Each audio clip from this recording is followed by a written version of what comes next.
বিকালে একটু বাইরে গেছিলাম, আর বাইরে থেকে আসার পর থেকেই আমার অবস্থা ভীষণ খারাপ। এত পরিমাণ মানে অস্থিরতা লাগতেছে যা বলার মতো না। তাই ভাবলাম যে চটপট ঠান্ডা কিছু করে নেওয়া যাক। তো দেখলাম যে বাসায় একটু মানে জুসের প্যাকেট আছে কিছু, তো ভাবলাম যে সেটাই এখন তৈরি করে খেয়ে নেই আগে ঝটপট নিজের শান্তির জন্য। তো এখানে ঠান্ডা পানি নিয়েছি 1 মগ। নেওয়ার পরে এই যে ছোটো প্যাকেটটাই দিয়ে দিলাম, আপাতত বাসায় এই ছোটো প্যাকেটটাই ছিল একটা। এটা আসলে অরেঞ্জ জুস একটা, সেটাই প্যাকেট ছিল, ওটা দিয়ে দিলাম। আর হালকা করে একটু চিনি দিয়ে দিলাম।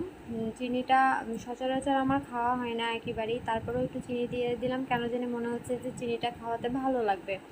তাই একটু সামান্য চিনি দিয়ে খুব ভালোভাবে নেড়ে নিলাম। এখন এটাকে খাবো। আপনারা যারা যারা এরকম অবস্থা, আপনারা পর্যাপ্ত পরিমাণ পানি খান আর হচ্ছে শরীরকে সুস্থ